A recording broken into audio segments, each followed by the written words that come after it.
अस्सलाम वालेकुम, welcome to my YouTube channel smart learning. PT का जो टेस्ट हुआ है मर्दान डिवीज़न का 9 जुलाई 2025 को, उसका एक पार्ट मैं पहले अपलोड कर चुका हूँ। सेकंड पार्ट हम इस वीडियो में देखेंगे। इसके सिर्फ 68 एमसीक्यूज़ रिसीव हुए हैं। जो पिक्चर्स आई हैं वो 68 एमसीक्यूज़ हैं। तो 34 मैंने पहली वीडियो में किए थे। इंशाल्लाह 34 इस वीडियो के अंदर कवर करेंगे और कोई पार्ट्स नहीं होंगे क्योंकि इसके एमसीक्यूज़ ही मौजूद नहीं हैं। तो इसके अंदर कुछ मैथ के, पाक स्टडी और इस्लामियात के, फिर साइंस के भी कुछ एमसीक्यूज़ मौजूद हैं। तो मैथ के सबसे पहले एमसीक्यूज़ हैं, इनको मैं पहले पढ़ लेता हूँ, फिर इनका मैंने सोल्यूशन बनाया हुआ है, वहाँ से इनको समझ भी लेंगे। 35 क्वेश्चन है। A shirt with a mark price, mark price इतनी है और sale price sold for RS 369। तो फिर इतने की सेल हुई है, डिस्काउंट दिया जाएगा कितना है इसमें, 81 रुपीज़। लेकिन हमने डिस्काउंट नहीं निकालना, डिस्काउंट परसेंटेज निकालनी है, तो इसको भी देख लेंगे। फिर 36 है, इसका मल्टीप्लिकेटिव इन्वर्स निकालना है। तो मल्टीप्लिकेटिव इन्वर्स क्या होता है, उस वैल्यू का रेसिप्रोकल ले लें। तो -1/9 है, इसको मल्टीप्लाई कर दें -9/1 से। तो नीचे 1 हो तो उसको बेशक आप लिखें मत। और एक और बात है, इन दोनों को जब आप मल्टीप्लाई करते हैं तो आंसर हमेशा 1 आना चाहिए, जिसको मल्टीप्लिकेटिव आइडेंटिटी कहते हैं। तो इसमें -9 आंसर है। फिर 37 है। Anwar sells a bicycle. इस तरह का क्वेश्चन भी काफ़ी मरतबा आ चुका है, तो इसके लिए बस फार्मूला है सिंपल सा, आप उसको याद कर लें, कैलकुलेशन करनी है। तो सेलिंग प्राइस इतनी है, प्रॉफिट परसेंटेज इतना है, तो कास्ट प्राइस हम फाइंड करेंगे। नेक्स्ट है जी, ये a³ - b³ की वैल्यू फाइंड करनी है। a - b की वैल्यू 7 है, b की वैल्यू 6 है, तो आंसर क्या होगा। तो ये जिस लड़के का पेपर है, जिसकी पिक्चर्स हैं, काफ़ी लाइक लगता है क्योंकि ज़्यादातर इसने क्वेश्चन ठीक किए हुए हैं। उसके बाद 30 इसको भी देखेंगे। फिर 39 है। अल्फ़ा और बीटा जो हैं वो रूट्स हैं इस क्वाड्रेटिक इक्वेशन के। तो इसमें के की वैल्यू फाइंड करें जब यहाँ पे एक इक्वेशन दी जाए। तो 10th क्लास के अंदर यूनिट नंबर 2 के अंदर ऐसे क्वेश्चन मौजूद हैं। मैंने कोर्स करवाया हुआ है मैथ का, 28 वीडियोज़ हैं उसकी, और इंग्लिश का भी कोर्स है, 8 वीडियोज़ उसमें हैं। तो अल्हम्दुलिल्लाह उसमें से काफ़ी जो है पोर्शन 90% तक जो है वो पोर्शन वहाँ से आता है, क्योंकि मैथ और इंग्लिश के अंदर ज़्यादातर क्वेश्चन रिपीट होते हैं, कंसेप्ट वही होता है, स्टेटमेंट वगैरह चेंज हो जाती है।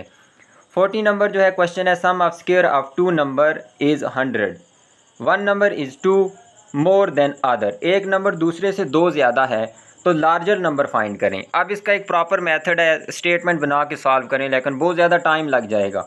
तो सिंपल आप ये देख सकते हैं कि आप नंबर देखें, लार्जर नंबर, क्योंकि हमने लार्जर बताना है तो इसको समझें लार्जर। तो लार्जर अगर 6 है तो इससे छोटा कितना होगा, 2 कम होगा, 4 होगा। तो 4 का स्क्वायर 16, 6 का स्क्वायर 36, 36 और 16 52 होता है, 100 नहीं होता, ये ऑप्शन नहीं हो सकता। फिर अगले को देखें जी, 7 को। 7 से 2 कम करें 5, क्योंकि बड़ा नंबर 2 ज़्यादा है तो छोटा 2 कम होगा। 5 का स्क्वायर 25, 7 का स्क्वायर 49, ये 74 आता है, ये भी आंसर नहीं हो सकता। फिर 8 को देखें। 8 से 2 कम करें 6, तो 6 का स्क्वायर हो गया 64 और 6 का स्क्वायर 36, 8 का स्क्वायर 64, दोनों को जमा करें तो 100। तो इसमें देखें ना, बड़ा नंबर कितना है, 8, तो यही हमारा आंसर है। अब 6 भी इसमें आता है, लेकिन 6 बड़ा तो नहीं है, ये छोटा नंबर है, हमने लार्जर नंबर बताना है, तो इस वजह से ये सी ऑप्शन ठीक है। इसको प्रॉपर मेथड से भी मैं आपको सॉल्व करके बता दूंगा। फिर जी u+v जो है 8 अगर हो तो uv की वैल्यू 35 हो तो u - v की वैल्यू फाइंड करें। ये फार्मूला इन्होंने लिखा भी हुआ है, इसी मेथड से हम सॉल्व करेंगे। फिर इसको डिवाइड करना है, सिंपल, ये यहाँ पे आपको डिवाइडेंट दिया गया है, ये डिवाइज़र है, डिवाइड जिसको करेंगे और जिससे करेंगे, और ये क्वेश्चन क्या आएगा, यही आंसर आएगा, इसका भी आंसर निकालेंगे। 43 है। स्टेटमेंट देख लें। Cost of a bag is 3 times the cost of a geometric box. तो बैग की जो कीमत है वो ज्योमेट्री बॉक्स के ट्रिपल है, मतलब ज्योमेट्री बॉक्स को 3 से मल्टीप्लाई करें तो तब बैग के बराबर आएगी। दूसरी स्टेटमेंट है कि 2 बैग और 3 ज्योमेट्री बॉक्स, 2 बैग और 3 ज्योमेट्री बॉक्स हों तो उनकी कलेक्टिवली कीमत कितनी बनेगी, 3960। तो अब यहाँ से हमने किसकी वैल्यू निकालनी है, cost of a geometry box. तो ज्योमेट्री बॉक्स की हम कास्ट भी फाइंड कर लेंगे। तो यहाँ तक मैथ के क्वेश्चन थे। अब इनका सोल्यूशन देख लेते हैं। तो पहला क्वेश्चन है जी, मार्क प्राइस जो है वो इतनी है, सेल प्राइस इतनी है, तो डिस्काउंट निकालते हैं। मार्क प्राइस में से सेल प्राइस माइनस करें। मार्क प्राइस जो चीज़ के ऊपर लिखी होती है वो 450 है, जितनी की उसने बेची है, कम करके जाहिर सी बात है बेचती हैं, तब डिस्काउंट होता है। 81 रुपीज़ जो है वो डिस्काउंट आया। डिस्काउंट परसेंटेज निकालने के लिए ये फार्मूला है, ऊपर डिस्काउंट नीचे mark price multiply by 100%। Discount 81 है, मार्क प्राइस 450 थी, 100 से मल्टीप्लाई किया, 0 0 के साथ कैंसिल। 9 मरतबा 81, 9 5 मरतबा 45, 5 1 मरतबा, 5 2 मरतबा, 2 को 9 से ज़रब दें, 18% आ जाएगा डिस्काउंट परसेंट। ए ऑप्शन ठीक है। ये तो फिर मैं करवा ही चुका हूँ आपको, जो भी नंबर हो उसका रेसिप्रोकल ले लें। अगर 2/4 है, सॉरी 2/5 अगर ले लें, इसका रेसिप्रोकल लेना हो तो 5/2 कर दें। नीचे वाला ऊपर डिनोमिनेटर न्यूमरेटर बन जाएगा, न्यूमरेटर डिनोमिनेटर बन जाएगा, जिसको हम कहते हैं मल्टीप्लिकेटिव इनवर्स। अगर एडिटिव इनवर्स निकालना हो -4 का तो साइन चेंज कर दें +4, +4 का निकालना हो तो -4, और इनका जवाब आना चाहिए 0। इस 0 को कहते हैं एडिटिव आइडेंटिटी, और 1 जो होता है वो मल्टीप्लिकेटिव आइडेंटिटी होती है। फिर 37 नंबर क्वेश्चन देख लें। सेल प्राइस दे दी है, प्रॉफिट परसेंट भी दे दिया है। तो इस तरह का क्वेश्चन 4-5 मरतबा आ चुका है। या प्रॉफिट परसेंट दिया जाता है या हमें क्या दिया जाता है, लॉस परसेंट। तो सेल, जाहिर सी बात है जब प्रॉफिट होगा तो सेल प्राइस जो है वो ज़्यादा होगी और कास्ट प्राइस हमारी कम आएगी, और अगर लॉस होगा तो सेल प्राइस जो है वो हमारी वो कम होगी और कास्ट प्राइस ज़्यादा होगी। कास्ट प्राइस कहते हैं कीमत ख़रीद को। तो ये फार्मूला आप सिंपल याद कर लें। अगर प्रॉफिट हुआ तो यहाँ पे प्रॉफिट लिखें और दरमियान में प्लस। अगर लॉस हुआ तो यहाँ पे क्या लिखते हैं, माइनस लिखते हैं, इधर माइनस लिखें और आगे क्या लिखते हैं, लॉस परसेंट। बस ये फार्मूले में आपने तब्दीली करनी है लॉस के लिए। तो सिंपल आप वैल्यूज़ डालें। सेल प्राइस इतनी है, 100 लिखा हुआ है यहाँ पे, इधर परसेंटेज नहीं डालनी, सिर्फ उसकी वैल्यू डालनी है, न्यूमेरिकल वैल्यू 7, और ऊपर भी 100 है।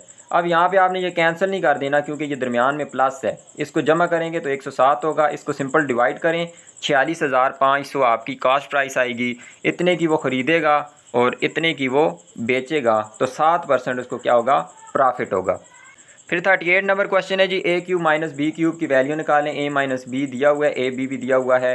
तो सिंपल फार्मूला लगाएं, ए माइनस बी का होल क्यूब, जो बराबर होता है A cube minus 3ab into A minus B into B cube minus B cube. तो a माइनस बी की वैल्यू है 7, इधर 7 लिख दें। a क्यूब इसको पहले ले आएँ माइनस बी क्यूब, क्योंकि हमने ये फाइंड करना है। ए बी की वैल्यू है 7, सॉरी ए बी की वैल्यू है 6, मैंने यहाँ 6 लिख दिया, और इसकी वैल्यू है 7। मल्टीप्लाई किया इन तीनों को, 126, ये माइनस हो रहा था, इसका क्यूब कितना है 343, ये माइनस हो रहा था, इधर आके प्लस हो गया, तो 469 इसका आंसर आ जाएगा। फिर जी अल्फ़ा बीटा रूट्स हैं, इन क्वेश्चन की आप प्रैक्टिस करें क्योंकि ये इंपॉर्टेंट क्वेश्चन होते हैं। ख़ासकर जो 10th क्लास की यूनिट नंबर 2 है वो बड़ी ही इंपॉर्टेंट है। तो यहाँ पे अल्फ़ा बीटा अगर 2 रूट्स हों इस क्वाड्रेटिक इक्वेशन के, और ये स्टेटमेंट दी गई है, तो यहाँ से मैंने a की वैल्यू निकाली है, सॉरी मैंने एक्स क्यूब लिख दिया, ये एक्स स्क्वायर है, क्वाड्रेटिक इक्वेशन है, तो एक्स स्क्वायर होगा। तो a की वैल्यू यहाँ पे इसके साथ कोफिशिएंट कितने हैं, 1, इसके साथ कोफिशिएंट है -5, b की वैल्यू, c की वैल्यू क्या है, k। अब सम ऑफ रूट्स निकालें। सबसे पहले सम ऑफ रूट्स, इसमें 2 रूट हैं, अल्फ़ा प्लस बीटा, उसने खुद कहा था। ये फार्मूला होता है सम ऑफ रूट्स का -b/a। b कितना है, -5, और माइनस फार्मूले वाला, और -5 और +5 बन गया, नीचे 1 है, उसको बेशक ना लिखें। फिर जो प्रोडक्ट ऑफ रूट्स हैं अल्फ़ा बीटा, वो ये फार्मूला होता है c/a। c इसमें k है और ये 1 है, तो आंसर आ गया k। तो अल्फ़ा बीटा आ गया हमारे पास k। अब इस इक्वेशन का इस्तेमाल किया मैंने, ये जो इक्वेशन ऊपर दी गई थी तो इसको इस्तेमाल किया। तो यहाँ से हमने क्योंकि एक जो है वो वैल्यू निकालनी है, ताकि ये एक जो वेरिएबल है इसकी वैल्यू निकाल के दूसरी इक्वेशन में पुट करें तो एक वैल्यू का आंसर हमारे पास आ जाए। तो ये प्लस अल्फ़ा था, इधर जाके क्या बन गया, माइनस अल्फ़ा। ये वैल्यू आप किसकी आ गई है, बीटा की।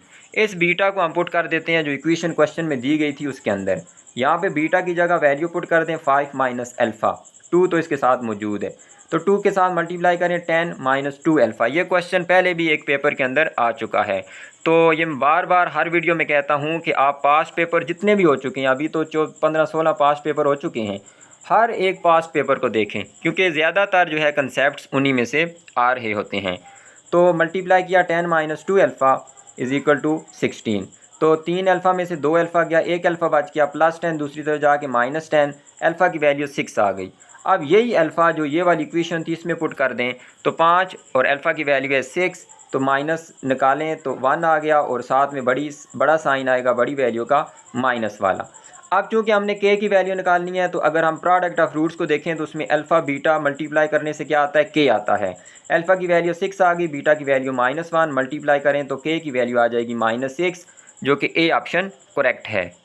फिर वही जो 40 नंबर क्वेश्चन है, आपको मैंने कहा था कि डायरेक्ट करें, लेकिन अगर आप प्रॉपर मेथड सीखना चाहते हैं, ये लेंथी मेथड है, आप इसके ऊपर ना जाएं, आप बस ट्रिक का इस्तेमाल करें और वहीं से क्वेश्चन को सॉल्व करें। एक नंबर x लेट कर लें, दूसरा नंबर चूँकि उससे 2 बड़ा है तो दूसरा नंबर क्या हो जाएगा, x + 2। तो वो क्वेश्चन के अंदर क्या रहा था कि दोनों का स्क्वायर लें तो कितने के बराबर आए, 100 के। तो इसका स्क्वायर लिया x स्क्वायर, इसका फार्मूला ओपन किया तो x² + 4x + 4, एक्स स्क्वायर और एक्स स्क्वायर मिल के मान के 2x स्क्वायर, ये 4x और ये +4 दूसरी तरफ जाके -4। फिर देख लें तो 96 बच गया। फिर यहाँ +96 इधर आके -96, सब में से 2 कॉमन लें, कॉमन लेने से यहाँ बच गया सिर्फ एक्स स्क्वायर, इधर बच गया 2x, इधर बच गया -48। ये 2 इधर जाके डिवाइड होगा, 0 के नीचे कुछ भी डिवाइड हो तो वो खुद ब खुद 0 बन जाएगा। यहाँ देख लें इसकी फैक्टराइजेशन मैंने कर ली है, मिड वैल्यू को ब्रेक किया है, तो -6x और +8x, ठीक है। दोनों को मल्टीप्लाई करें तो -48 बनता है, प्लस करें तो 2 बनता है।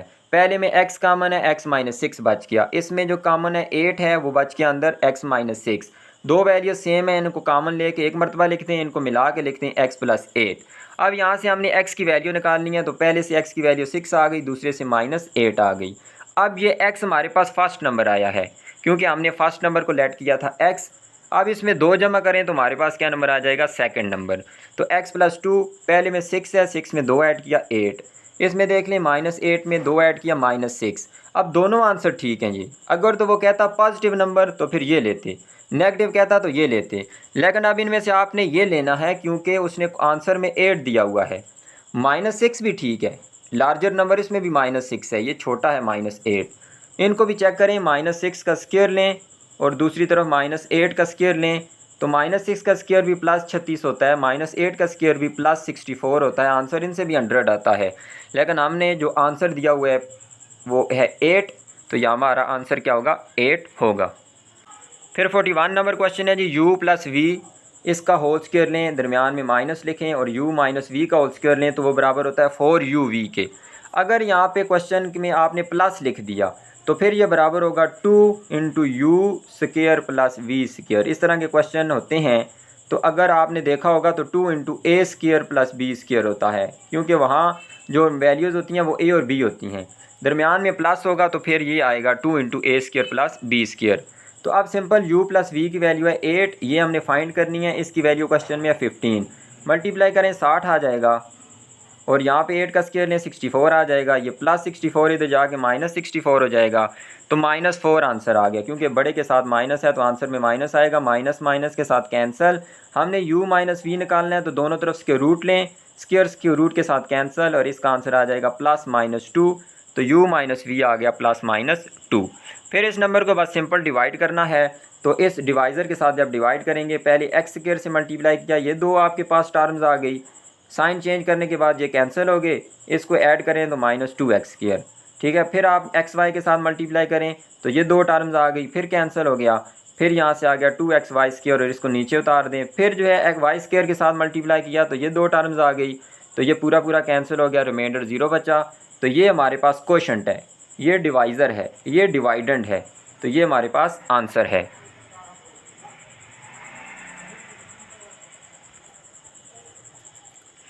फिर 43 क्वेश्चन है, ये मैथ का लास्ट क्वेश्चन है। तो पहली स्टेटमेंट थी कि बैग की कीमत ज्योमेट्री बॉक्स के ट्रिपल है, तो 3 से उसको मल्टीप्लाई करें तो बैग आ गया, बी मैंने बैग को कहा है और जी ज्योमेट्री बॉक्स को। नेक्स्ट उसने ये मैंने अच्छा वैसे ही लिख दिया, इसका यहाँ इस्तेमाल नहीं है क्योंकि मैं जी इधर रख के 3 को दूसरी तरफ डिवाइड कर दिया था मैंने, इसका वैसे यहाँ पे यूज़ कोई नहीं होगा। तो दूसरी स्टेटमेंट है 2 बैग हों, 3 ज्योमेट्री बॉक्सेस हों, तो इतनी टोटल कीमत बनती है। तो सिंपल अब बी की जगह आप 3g लिखते हैं, ये वाली वैल्यू, तो बी की जगह 3g आ गया, ये 6g हो गया, 6 और 3 9g हो गया, 9 इधर मल्टीप्लाई हो रहा है, दूसरी तरफ जाके डिवाइड होगा, तो ज्योमेट्री बॉक्स की कीमत आ गई 440। अगर आपने बैग की निकालनी हो तो 440 को 3 से मल्टीप्लाई करें, तो जो आपके पास आंसर आएगा तकरीबन 12 और 1320 जो आंसर आएगा वो किसकी कीमत होगी, बैग की वैल्यू होगी। फिर इनके आंसर देख लेते हैं जी। पहले यहाँ पे 35 का आंसर है 18%, फिर है जी -9 सेकंड वाले का आंसर है, फिर 46,500 है, फिर नेक्स्ट है जी 469 डी ऑप्शन, फिर आगे है जी -6, ये ए ऑप्शन इसमें ठीक है, फिर नेक्स्ट है जी 8 इसमें ठीक है, सी ऑप्शन जो लार्जर नंबर है, छोटा नंबर 6 है, बड़ा नंबर 8 है। फिर 41 का है +-2, इसका है C option x² - xy - y²। फिर यहाँ पे कीमत कितनी आई है, 440 इसकी कीमत आई है ज्योमेट्री बॉक्सेस की। 44 क्वेश्चन है, इसमें साइंस का जो है ज़्यादातर पोर्शन आसान ही आया है, लोअर क्लासेस में से आया हुआ है। Material that absorbs all colour of light appears as black, वो मटीरियल जो सारे कलर को एब्जॉर्ब कर लेता है वो ब्लैक होता है, ठीक है, और जो सारे कलर्स को रिफ्लेक्ट कर लेता है वो वाइट होता है। क्योंकि वाइट लाइट होती है तो अगर वो सारे रिफ्लेक्ट होकर हमारी आंखों में आ जाएं तो हमें चीज़ वाइट नज़र आती है। अगर सारे के सारे जज़ब हो जाएं, हमारी तरफ कोई भी आंख में ना पहुंचे, तो वो चीज़ हमें ब्लैक नज़र आती है। हालांकि ब्लैक कलर लाइट के अंदर मौजूद नहीं होता। अगर सिर्फ रेड कलर रिफ्लेक्ट होकर हमारी आंखों में आए तो चीज़ हमें रेड नज़र आती है। सिर्फ ग्रीन कलर रिफ्लेक्ट होकर हमारी आंखों में आए तो सिर्फ हमें ग्रीन चीज़ नज़र आती है। तो जिस चीज़ का जो भी कलर हमें नज़र आता है वो वाली लाइट का कलर उससे रिफ्लेक्ट होकर हमारी आंखों में आता है। बाकी सारे के सारे कलर जो लाइट में होते हैं वो चीज़ एब्जॉर्ब कर लेती है। 45 नंबर क्वेश्चन है, the change in activity of an organism according to the stimulus. तो स्टिमुलस कोई भी जब चेंज आती है जो है सराउंडिंग के अंदर जिसका असर हमारे ऊपर होता है, जैसे कांटा चुभा तो कांटा चुभना स्टिमुलस होता है और उसका रिस्पांस हम क्या देते हैं, अपने हाथ को पीछे कर लेते हैं। तो उसके जो चेंज आती है हमारी एक्टिविटी में उसको कहते हैं रिस्पांस, जो रद्द-ए-अमल होता है। 8th क्लास के अंदर ये दोनों पहला और दूसरा MCQs मौजूद हैं। उसके बाद है which change can be easily reversed. तो ये तो 5th क्लास में भी मौजूद है। वो कौन सी चेंज है जिसको आसानी से हम रिवर्स कर सकते हैं, तो वो फिज़िकल चेंज होती है। दोनों को नहीं रिवर्स कर सकते। ये किसी क्लास की एक्सरसाइज के अंदर भी मौजूद है, शायद 6th या 7th के अंदर। 47 है which part of the vehicle helps to check how far it has gone. तो वो ऑडोमीटर होता है जो हमें बताता है कि कितने किलोमीटर वो चीज़ चल चुकी है। स्पीडोमीटर स्पीड बताता है, थर्मामीटर तो टेम्परेचर बताता है और टेकोमीटर वो व्हील की RPM बताते हैं हमें। RPM क्या होती है, रिवोल्यूशन पर मिनट, कि जो व्हील है वो कितने चक्कर काट रहा है 1 मिनट के अंदर, उसको RPM कहते हैं। उसके लिए टेकोमीटर का इस्तेमाल होता है। 48 है, ये 6-7 में से आया हुआ है क्योंकि अभी मैंने 6-7 की साइंस नहीं करवाई। बाकी 5th 8th 9th और 10th अपने चैनल पे मैं अपलोड कर चुका हूँ मुकम्मल चैप्टर वाइज। इंशाल्लाह ये अभी 19-20 को हज़ारा के टेस्ट होंगे तो उससे पहले मैंने कोशिश करता हूँ मैं कि ये दोनों कवर कर लूँ। तो रॉक कैंडी जो होती है वो एक मीठी सी चीज़ होती है, स्टिक के ऊपर चीनी जो है वो चिपट जाती है, तो वो चिपक जाती है सॉरी। तो वो कैसे बनती है, वो एक टेक्निक होती है जिसको क्रिस्टलाइजेशन कहते हैं या इसको सीडलिंग टेक्निक भी कहते हैं, इसका दूसरा नाम है। क्या किया जाता है कि हम पानी जो है उसके अंदर उसकी सॉल्युबिलिटी है, मिसाल के तौर पे एक पानी लें आप थोड़ा सा, उसके अंदर 2 चम्मच चीनी सिल्फार हो सकती है, मतलब इसकी सॉल्युबिलिटी इतनी है कि ये 2 चम्मच चीनी को हल कर सकता है। लेकिन जब आप उसको हीट अप करेंगे तो गर्म पानी होगा तो उसकी सॉल्युबिलिटी बढ़ जाएगी वक्ती तौर पे। तो जब उसके अंदर अब 2 चीनी हल कर सकता है तो आपने 2 चीनी चम्मच डाल दी, वो अब बन गया सैचुरेटेड सॉल्यूशन। अब मज़ीद चीनी को वो हल नहीं कर सकता। लेकिन जब आप हीट अप करेंगे उसको, उसकी सॉल्युबिलिटी बढ़ जाएगी, हल करने की सलाहियत बढ़ जाएगी, तो वो मज़ीद चीनी को अपने ऊपर बोझ डाल लेगा। ये समझें कि मज़ीद चीनी उसके ऊपर बोझ है। अब उसने उसको जज़ब तो कर लिया है, लेकिन जब वो पानी गर्म से ठंडा होगा तो वो उस चीनी को बाहर फेंक देगा, प्रेसिपिटेट बनेगा जिसको हम क्रिस्टल्स कहते हैं। तो सीडलिंग टेक्निक ऐसी टेक्निक होती है। सबसे पहले क्या किया जाता है, एक स्टिक लें आप, स्टिक जो है उसको गीला करें, उसके साथ थोड़ी सी चीनी, जो वैसी चीनी है पानी के अंदर हल नहीं है, थोड़ी सी सीड उसको कहते हैं, मतलब कि सीड बने होते हैं, बीज बने होते हैं, इस वजह से इसको सीडलिंग टेक्निक कहते हैं। तो वो चीनी के थोड़े से दाने उसके साथ लगे होंगे, जब उसको पानी में आप रखेंगे वो चीनी जो पानी जब ठंडा होगा तो उसके अंदर जो अजाफी चीनी उसने हल की थी गर्म होने की वजह से, वो उसको प्रेसिपिटेट करेगा, बाहर छोड़ेगा और वो उसके साथ चिपक जाएगी जिससे रॉक कैंडी बन जाएगी। तो ये आपको देखना होगा, जो पॉइंट टू पॉइंटर होते हैं या एक्सपेरिमेंट होते हैं उनको लाजमी देखा करें, इनमें से बहुत ज़्यादा MCQs लिए जाते हैं। 49 है, ribosomes are very small organelles which are factories of proteins. तो राइबोसोम जो हैं वो प्रोटीन्स को पैदा करते हैं। 50 नंबर है, how many moons revolve around the Venus. तो वीनस और मरकरी, इस तक पहले भी ये क्वेश्चन आ चुका है मरकरी का, कि इनके ऊपर कितने चांद होते हैं, तो कोई भी इनके अंदर चांद नहीं होता, इसके अंदर 0 ऑप्शन ठीक है। 51 है, ये भी 8th क्लास से लिया गया, the speed of sound is different in different medium. तो जो 1500 मीटर पर सेकंड स्पीड होती है साउंड की, वो किस चीज़ के अंदर होती है, वाटर के अंदर। एयर के अंदर होती है 340, और जो वैक्यूम के अंदर तो 0 होती है, और जो सॉलिड बॉडी होती है उसके अंदर तकरीबन 5000 मीटर पर सेकंड होती है। तो 340 से 5 गुना ज़्यादा ये एयर वाटर के अंदर होती है, और 340 से 15 गुना ज़्यादा किसी सॉलिड चीज़ के अंदर होती है। फिर 52 क्वेश्चन है, इससे पहले भी हमने पेडागॉजी के क्वेश्चन किए हैं, लेकिन मैंने आपको पहले भी बताया था कि ये मुझे कंफर्म नहीं है, सिर्फ मैंने नेट से सर्च किए हैं। तो यहाँ जो है मुझे आंसर मिला है मारिया मोंटेसरी, इसका ऑप्शन आया है। Which educator promoted education focusing on the child as a whole. John Dewey भी आ रहा था, लेकिन ज़्यादा इसको मैंने प्रेफर किया है क्योंकि 2-3 सोर्सेज से मुझे ये आंसर मिला है। लेकिन फिर भी मैं आपको नहीं कह सकता कि ये एग्जैक्ट आंसर्स हैं, आप ख़ुद भी अपनी सर्च लाजमी करें। नेक्स्ट है जी the process designed to lower social inhibitions in groups and encourage the creation of new ideas is called brainstorming. D option इसमें ठीक है। उसके बाद जो है जी थिंक पेयर शेयर, उसके बाद round robin brainstorming and 3 minute review are techniques used in which teaching strategy. तो कोऑपरेटिव लर्निंग जो है इसका ऑप्शन है। उसके बाद है who led the group of Deoband scholars. अब पाक स्टडी के क्वेश्चन आ गए हैं। पीटी और डीएम के अंदर सिर्फ पाक स्टडी के 5 एमसीक्यूज आते हैं और 9th और 10th क्लास से। पीटी और डीएम के लिए आपको सोशल स्टडी हिस्ट्री वगैरह देखने की ज़रूरत नहीं है। तो शबीर अहमद उस्मानी देवबंद के स्कॉलर थे। सर सैयद अहमदान तो पहले ही जो है वो 1918 के अंदर शायद या 1917 में फोत हो गए थे। उसके बाद अल्लामा इकबाल, ये सारे ज़रूर थे लेकिन ये इस तरह के उलमा नहीं थे। How many Soviet casualties were mentioned as part of reason for their withdrawal from Afghanistan. तो कितने जो है उनके अमवात हुई थी? 50,000 अमवात इसकी हुई थी। ये भी पाक स्टडी के अंदर मौजूद है। मैं यहाँ पे इसकी पिक्चर भी अपलोड कर देता हूँ। उसके बाद है जी in which year was the Indian National Congress founded. Indian National Congress 1885 में कायम हुई। A.O. ह्यूम ने इसका जो है ना कायम किया। After the cessation of east Pakistan, तो ईस्ट पाकिस्तान जब अलहदा हुआ तो कौन जो है हेड ऑफ द गवर्नमेंट बना पाकिस्तान के अंदर? जुल्फ़िकार अली भुट्टो बने। Who was the prime minister of Pakistan when general Musharraf over through the government. तो जब तख्ता उल्टा मुशर्रफ ने हुकूमत का कौन वज़ीर आज़म थे पाकिस्तान के? तो उस वक्त नवाज शरीफ हुकूमत के अंदर थे। 12 अक्टूबर 1999 के अंदर उन्होंने इनका तख्ता उल्टा।